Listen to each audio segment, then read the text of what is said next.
देशाला स्वातंत्र्य मिळून 79 वर्ष होत आहेत. देश वेगानं विकसित होतोय. मात्र असं असलं तरी देशातलं ग्रामीण भागाचं चित्र अगदी उलट आहे.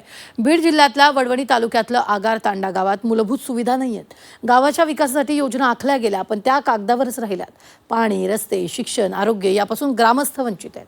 त्यामुळे ग्रामस्थांनी गावच विकायला काढलंय. पाहूया. ना रस्ते, ना एसटी, ना शाळा, ना आरोग्याच्या सुविधा. बीड जिल्ह्यातल्या वडवणी तालुक्यातल्या आगार तांडा या गावची ही परिस्थिती. स्वातंत्र्याला 79 वर्ष होत आली आहेत, तरी या गावानं आजपर्यंत राज्य परिवहन महामंडळाची बस पाहिलेली नाही.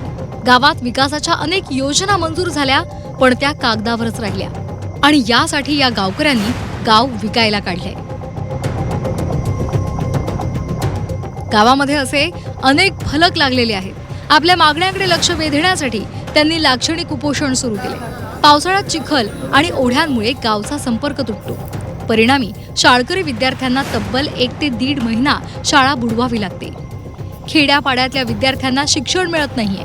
त्यामुळे याबाबतही आवाज उठवणं गरजेचं आहे, असं आवाहन ग्रामस्थांनी सीजेपी संस्थापक अभिजित दिपके यांना केलंय. जी लढाई आता लढलेली आहे ती लढाई 100% जिंकली आहात आणि आपल्याला आता फक्त पेपर फुटी बाबतीतच नाही तर अशा खेड्यापाड्यामध्ये जी शिक्षणाची गंगा आहे, जे आज या विद्यार्थ्यांना सिजनेबल शिकावं लागत आहे. पावसाळा आला तरी काही दिवस थांबावं लागत आहे. पहिलीची शाळा जर असल्या गावामध्ये नसेल आणि ते 3-3, 4-4 किलोमीटर जाऊन जर शाळा शिकत असेल, एज्युकेशन जर यांना विकत घ्यावं लागत असेल आणि मेहनतीने घ्यावं लागत असेल तर दिपकेंना मी विनंती करतो की इथं येऊन लवकरात लवकर आपण या खेड्यागावापासून ही जे भ्रष्टाचार संग्रहालय जो भरवलाय तर तो एज्युकेशनच्या बाबतीमध्ये तुम्ही येऊन आपण सगळी चर्चा करून इथून गेलो पाहिजे आणि खेड्यापाड्यापर्यंत शाळा पोहोचली पाहिजे. गेल्या 40 वर्षांपासून अशीच परिस्थिती आहे. लोकप्रतिनिधी काहीच करत नाहीत. रस्ते नाही, शाळा नाही, आरोग्याच्या सोयी नाही असा आरोप गावातल्या महिला करतायत. पाण्याची बी अडचण, रस्ता तर नाहीच नाही. रस्ता तिथे एवढी खूप अडचण आहे की बरसातीमध्ये 2-4 महिने आमचे नातरुंड 15 घरी असतात, शिकायला जात नाहीये. सोयीच नाही कोणत्या गोष्टीची. म्हणजे जो मेन रस्ता आहे किती पायी चालत जावं लागतं? मेन रस्ता ते आडवा रस्ता आहे, मोठा रस्ता, तिथवर चालत जावं लागतं. हे दिवसात कुणी पोरं चालत जात नाही, काय नाही. शाळा बंद आहे सध्याला.